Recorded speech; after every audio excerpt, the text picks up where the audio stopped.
محترم سامعین، معزز حاضرین،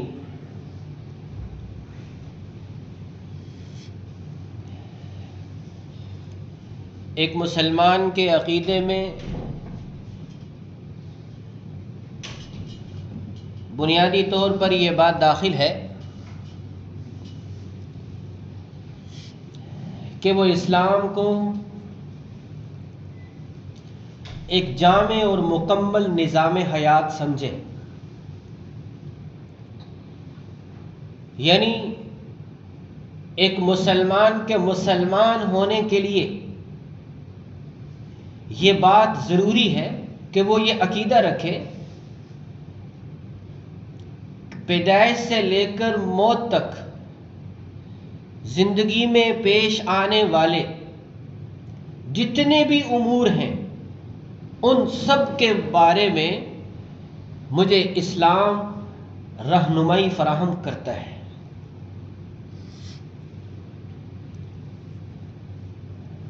تو جب اسلام ایک جامع اور مکمل ہے، ضابطۂ حیات ہے، تو پھر سیاست بھی اس کا ایک جز ہے۔ لہذا سیاست کو، حکومت کو، سلطنت کو، ریاست کو، اقتدار حاصل کرنے کو بھی اسلام کی رہنمائی میں سمجھنے کی کوشش کی جائے گی، اس کو اسلام سے الگ نہیں کیا جائے گا اور کیا جا بھی نہیں سکتا۔ اگر اسلام میں اس سلسلے کے اندر رہنمائی نہیں ہے تو یہ تو پھر اسلام پر الزام ہے، یہ تو اسلام میں پھر نقص ہے، والعیاذ باللہ العظیم۔ جبکہ اللہ جل شانہ نے ارشاد فرمایا کہ الیوم اکملت لکم دینکم، میں نے آج کے دن تمہارے دین کو تمہارے لیے مکمل کر دیا۔ تو ایک چیز مکمل اسی وقت کہلاتی ہے اور بنتی ہے جب وہ واقعتاً مکمل ہو، جب اس کے اندر پوری رہنمائی موجود ہو۔ محترم سامعین، دین سے دوری کی وجہ سے، شریعت کا علم نہ ہونے کی وجہ سے، جیسے انسانی زندگی کے دوسرے شعبوں میں بگاڑ آیا ہے، اسی طریقے سے طرز سیاست میں بھی بگاڑ آیا ہے، اور یہ بگاڑ دین سے دوری کی وجہ سے آیا ہے۔ ضرورت اس بات کی ہے کہ جیسے عبادات شرعی رہنمائی میں ادا کی جاتی ہیں، جیسے خرید و فروخت کے بارے میں شریعت سے رہنمائی لی جاتی ہے، جیسے نکاح اور طلاق کے معاملات شریعت کے آئینے میں حل کیے جاتے ہیں، اسی طریقے سے امور سیاست، امور سلطنت اور الیکشن کے معاملات یہ بھی شریعت کی رہنمائی میں کیے جائیں تو انشاءاللہ یہ بھی عبادت ہے، یہ بھی اللہ تبارک و تعالیٰ کے قرب کا ذریعہ ہے، اور یہ بھی باعث اجر و ثواب ہے۔ دین سے دوری کی وجہ سے الیکشن، ووٹ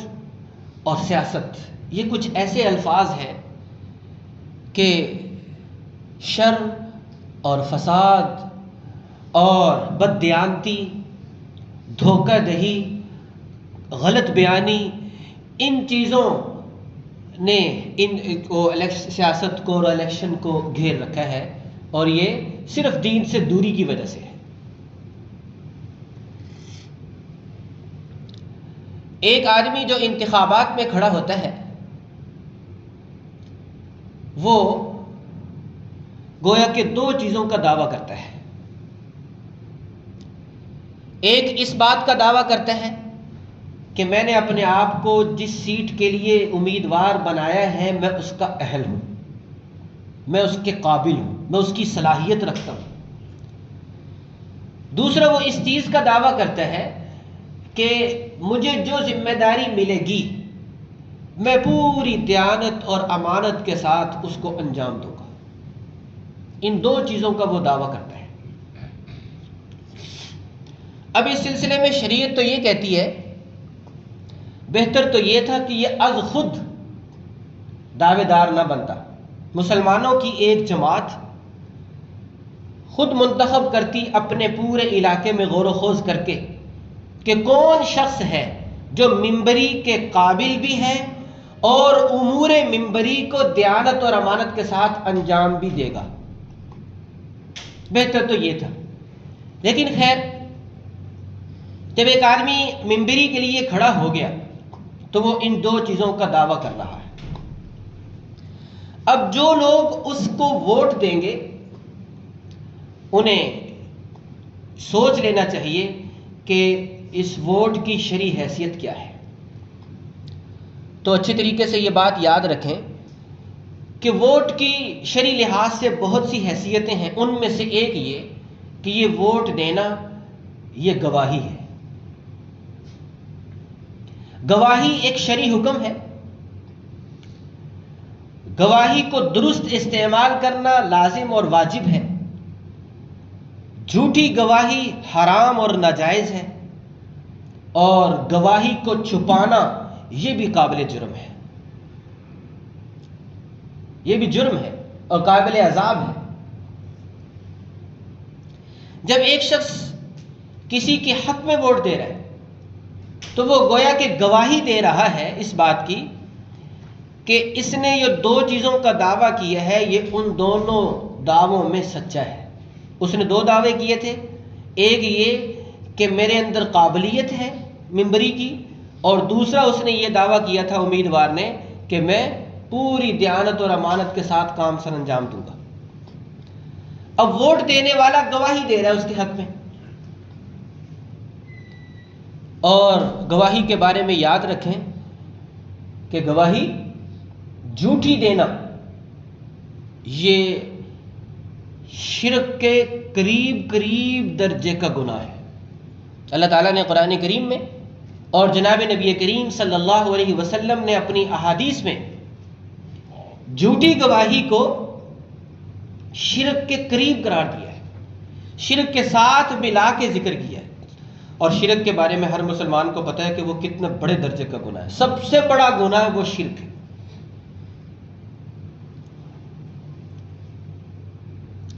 تو اس لیے اس کو گواہی کے آئینے میں دیکھتے ہوئے ووٹ کا حق استعمال کیا جائے گا۔ نمبر 2، جب کوئی شخص کسی کو ووٹ دیتا ہے تو اس کی دوسری حیثیت سفارش کسی ہے۔ یہ شخص ووٹ دے کر سفارش کر رہا ہے کہ اس کو منتخب کیا جائے، یہ اپنے دعوے میں سچا ہے۔ اور سفارش کے بارے میں قرآن کریم میں آتا ہے کہ من یشفع شفاعتا حسنۃ یکن لہ نصیب منہا، کہ جو اچھی سفارش کرے گا اس کو اس میں سے حصہ ملے گا،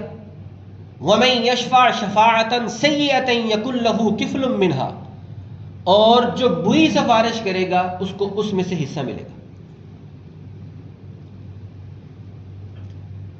اب ایک ایسا امیدوار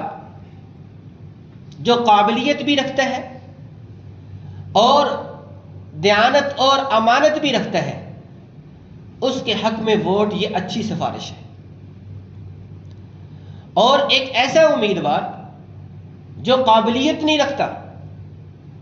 اور اب تک کی اس کی زندگی وہ امانت اور دیانت سے دور ہے، اس کو ووٹ دینا یہ بری سفارش ہے۔ تو ووٹ کی دوسری حیثیت سفارش کسی ہے۔ ووٹ کی تیسری حیثیت وہ وکالت اور نمائندگی کی ہے۔ ووٹ ڈالنے والا شخص گویا اس امیدوار کو اپنا نمائندہ منتخب کر رہا ہے، اپنا وکیل منتخب کر رہا ہے، اور نمائندہ منتخب کرنے کے لیے، جیسے شخصی کاموں کے لیے لوگ اپنا نمائندہ منتخب کرتے ہیں، اپنا کوئی کرندہ بھیج دیتے ہیں شخصی کاموں کے لیے، چھوٹے موٹے کاموں، گھریلو کام کے لیے، دفتری امور کے لیے، کاروباری امور کے لیے کسی آدمی کو نمائندہ منتخب کر دیتے ہیں، کارندہ منتخب کر دیتے ہیں کہ یہ ہماری طرف سے کام کرے گا۔ اسی طریقے سے جو امیدوار ہے اسے ووٹ دینا، یہ گویا کہ اسے نمائندہ چننا ہے، نمائندہ منتخب کرنا ہے۔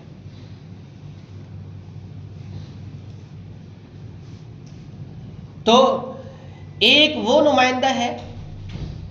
جس کے اثرات صرف آپ کی ذات اور آپ کی شخصیت تک محدود ہیں، اور ایک وہ نمائندہ ہے جس کی نمائندگی کے اثرات پوری قوم پہ پڑنے ہیں۔ اس لیے یہ اتنی بڑی ذمہ داری ہے، تو سوچ سمجھ کر نمائندہ منتخب کرنا یہ ہر ایک پر شرعی اعتبار سے لازم اور فرض ہے۔ جیسے میں نے ابھی عرض کیا کہ یہ جو ووٹ کا حق آپ استعمال کر رہے ہیں، اس کو یہ مت سمجھیں کہ یہ ایک ایسا عمل ہے جس کا شریعت سے کوئی واسطہ نہیں، اس میں جائز ناجائز حلال و حرام کچھ بھی نہیں ہے، یہ بالکل بھی نہیں۔ جب اسلام ایک مکمل ضابطہ حیات ہے تو اسلام انسانی زندگی میں پیش آنے والے ہر معاملے میں اس کی رہنمائی کرے گا۔ تو ووٹ ڈالنا ایک اعتبار سے اس کی حیثیت گواہی کی ہے، یہ گویا کہ آپ اس کے حق میں گواہی دے رہے ہیں، اور جسے آپ ووٹ نہیں ڈال رہے آپ اس کے خلاف گواہی دے رہے ہیں۔ اور دوسرے لحاظ سے ووٹ ڈالنا یہ سفارش ہے، آپ جس کے حق میں ووٹ استعمال کر رہے ہیں آپ اس کے حق میں سفارش کر رہے ہیں کہ اس کو منتخب کیا جائے، اور جس کو ووٹ نہیں ڈال رہے آپ اس کے خلاف سفارش کر رہے ہیں۔ اور تیسری حیثیت ووٹ ڈالنے کی یہ ہے کہ آپ اسے نمائندہ منتخب کر رہے ہیں پوری قوم کے لیے۔ جب شرعی لحاظ سے ووٹ کی یہ حیثیتیں ہیں تو پھر ووٹ کا حق استعمال کرنے کے لیے بھی شریعت کی رہنمائی ضروری ہے۔ جب ووٹ گواہی اور شہادت ہے تو پھر یہاں کئی باتیں ذہن میں رکھنے کی ہیں۔ پہلی بات یہ ہے کہ اس گواہی کو چھپایا نہیں جائے گا۔ بہت سے طبی طور پر شریف لوگ اپنے آپ کو ووٹ سے الگ رکھتے ہیں، الیکشنوں سے الگ رکھتے ہیں کہ ہمیں تو اس جھنجٹ میں پڑنا ہی نہیں چاہیے، اس لیے کہ خرابیاں اتنی ہو گئی ہیں کہ ایک شریف آدمی وہ یہ سمجھتا ہے کہ میں اپنے آپ کو اس سے الگ ہی رکھوں، ورنہ میں ملوث ہو جاؤں گا، آلودہ ہو جاؤں گا۔ تو یاد رکھیں کہ جب ووٹ ایک گواہی ہے تو گواہی کو چھپانا جائز نہیں ہے۔ قرآن کریم میں اللہ تعالیٰ نے فرمایا وَلَا تَكْتُمُوا الشَّهَادَةَ، گواہی کو مت چھپاؤ، گواہی کو چھپانا حرام ہے۔ وَمَن يَكْتُمْهَا فَإِنَّهُ آثِمٌ قَلْبُهُ، جو گواہی کو چھپائے گا اس کا دل گناہگار ہے، وہ دل سے گناہگار ہو رہا ہے۔ اس لیے یہ تو نہیں کرنا کہ ہم ووٹ کا حق استعمال ہی نہ کریں، استعمال تو کریں گے۔ فرمایا کہ میں تمہیں بتاؤں کہ بہترین گواہ کون سا ہے؟ فرمایا کہ بہترین گواہ وہ ہے کہ جو موقع پر خود گواہی دینے کے لیے پہنچ جائے، گواہی کو چھپائے نہ، خود پہنچ جائے، یہ بہترین گواہ ہے۔ تو اس لیے ووٹ کو استعمال کیا جائے گا، لیکن کس کے حق میں استعمال کرنا ہے؟ تو میں نے ابھی بتایا کہ جو شخص بھی امیدوار بنتا ہے وہ دو دعوے کرتا ہے۔ ایک اس بات کا دعویٰ کرتا ہے کہ میں ممبری کے لیے، ممبرشپ کے لیے اہلیت رکھتا ہوں، صلاحیت رکھتا ہوں، میں اس قابل ہوں۔ نمبر دو، وہ اس بات کا دعویٰ کرتا ہے کہ مجھے جتنی ذمہ داریاں دی جائیں گی میں امانت اور دیانتداری کے ساتھ ان کو انجام دوں گا، لہٰذا میرے اوپر اعتماد کر کے مجھے ووٹ دیا جائے۔ اب کسی کے حق میں ووٹ دینا یہ گویا کہ اس کے دعوے کی تصدیق ہے، یہ اس کے دعوے پر مہر لگانا ہے، اس کے حق میں گواہی دینی ہے۔ لہٰذا شرعی اعتبار سے ہر مسلمان کی یہ ذمہ داری ہے کہ اس کے حلقے میں جتنے امیدوار ہیں وہ ان سب میں غور و خوض کرے، شرعی لحاظ سے اپنی آخرت کو سامنے رکھتے ہوئے، اس لیے کہ ووٹ کا حق جب گواہی ہے اور جب سفارش ہے تو پھر یہ ایک ایسا عمل ہے جس کے بارے میں آخرت میں باز پرس ہوگی۔ جیسے جھوٹی گواہی دینے والے سے پوچھا جائے گا، سچی گواہی دینے والے نے بھی جواب دہ ہونا ہے، سفارش کرنے والا اس سے بھی سوال کیا جائے گا، کیونکہ قرآن کریم میں فرما دیا گیا کہ من یشفع شفاعۃ حسنۃ یکن لہ نصیب منہا، جو اچھی سفارش کرے گا اس کو اس میں سے حصہ ملے گا، جو بری سفارش کرے گا اس کو اس میں سے حصہ ملے گا۔ کیا مطلب؟ کہ جب آپ نے ووٹ دے کر کسی کے حق میں سفارش کی ہے، منتخب ہونے کے بعد وہ جتنے امور انجام دے گا آپ اس میں برابر کے شریک سمجھے جائیں گے۔ لہذا اگر وہ اچھے کام انجام دے گا تو ثواب میں آپ بھی شریک ہیں،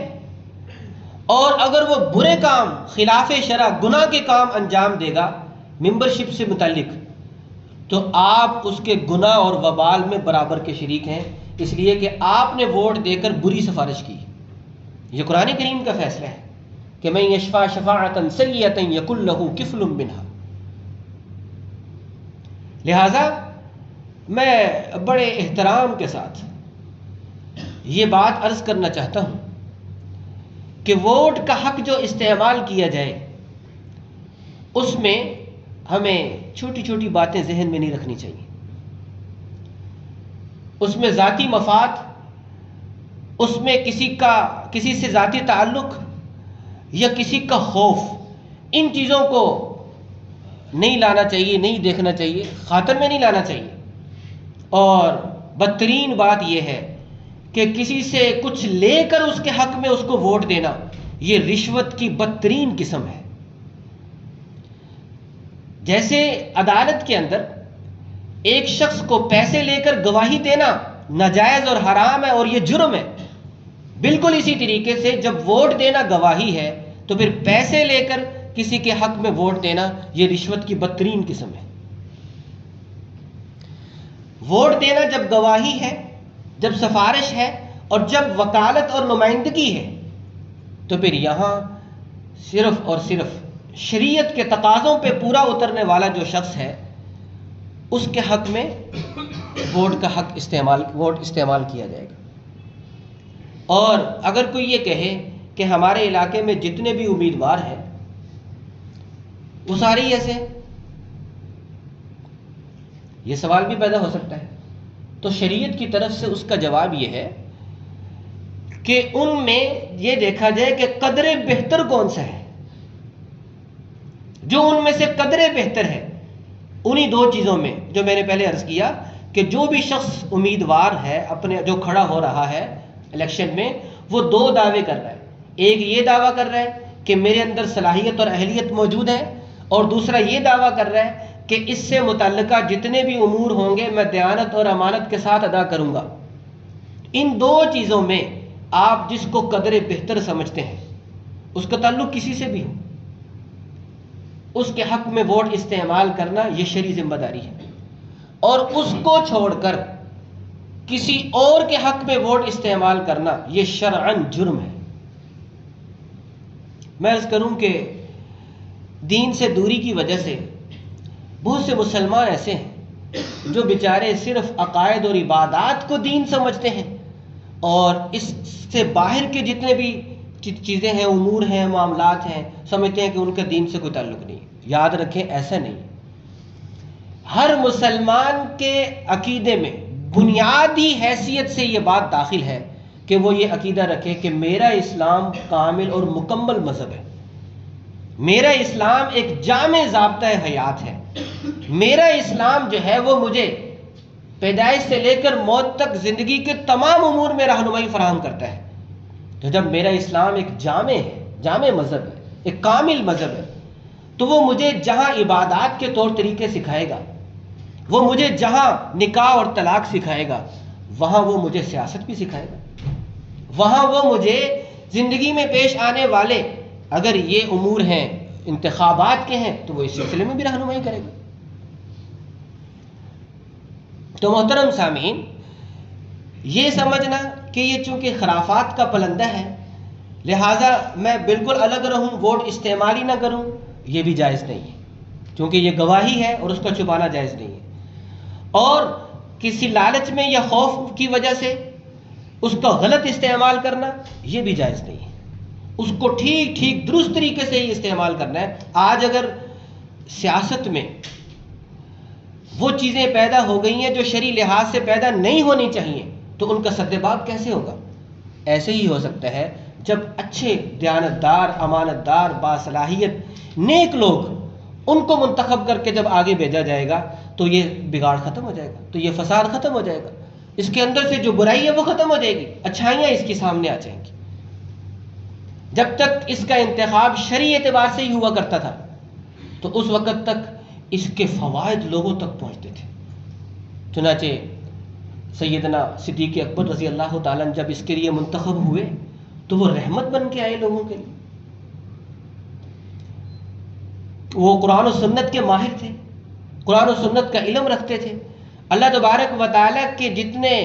علوم تھے ان کی رہنمائی میں وہ اللہ کی مخلوق کو فائدہ پہنچا رہے تھے۔ جب اس کا انتخاب درست ہوتا تھا تو پھر امیر المومنین سیدنا فاروق اعظم جیسے لوگوں کا انتخاب ہوتا تھا، وہ لوگ کرسی اقتدار پہ فائز ہوتے تھے اور وہ یہ کہتے تھے کہ اگر انسان تو رہے انسان، ایک جانور بھی اگر پیاسا مر جائے گا تو میں سمجھتا ہوں کہ مجھ سے اس سے متعلق بھی سوال کیا جائے گا۔ تو یہ اسی وقت ہوگا کہ جب ان طریقہ انتخاب درست ہو۔ اگر ہم طریقہ انتخاب کو شریعت سے الگ کر دیں، دین سے الگ کر دیں، اس کو آخرت سے الگ کر دیں اور کہیں کہ اس کا کوئی تعلق اور واسطہ نہیں ہے،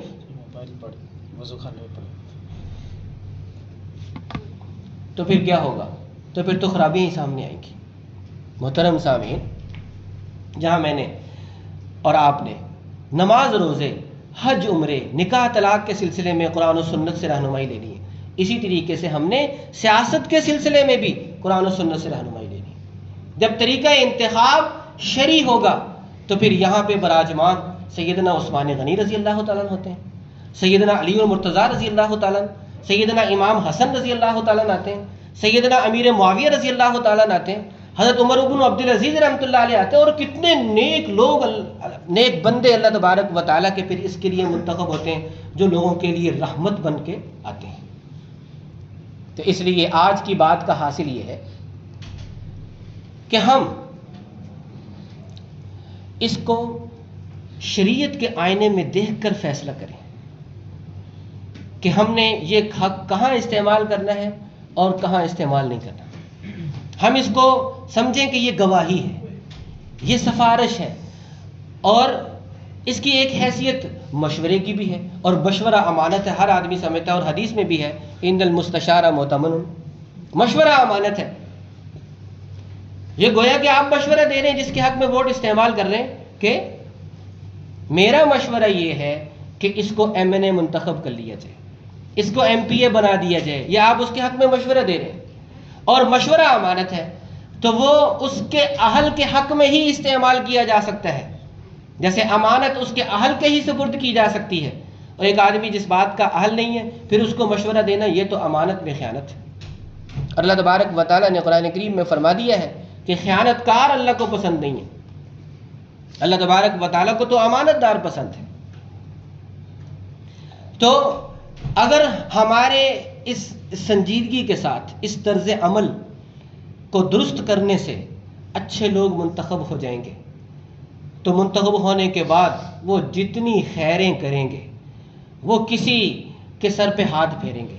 کسی مظلوم کا سہارا بنیں گے، کسی کی امداد کریں گے، کسی اچھے بل پر دستخط کریں گے، اس کے حق میں ووٹ دیں گے، جو ثواب ان کو ملے گا وہ درست ووٹ کا حق استعمال کرنے والے کو بھی اس ثواب میں سے حصہ ملے گا۔ اور تصویر کا دوسرا رخ بہت خطرناک ہے۔ اگر بغیر سوچے سمجھے دنیاوی مفاد کی خاطر شریعت سے الگ ہو کر اس ووٹ کے حق کو استعمال کیا جائے گا تو یاد رکھیں، منتخب ہونے کے بعد وہ اس لائن کے جتنے بھی گناہ کرے گا اور خلاف اسلام بل پہ دستخط کرے گا، خلاف اسلام قانون پہ کے حق میں ووٹ دے وہاں اپنی رائے استعمال کرے گا، تو پھر جہاں اس کو گناہ ملے گا اس کے گناہ میں برابر درجے کے یہ لوگ بھی شریک ہوں گے جنہوں نے اپنے ووٹ کا حق غلط استعمال کیا۔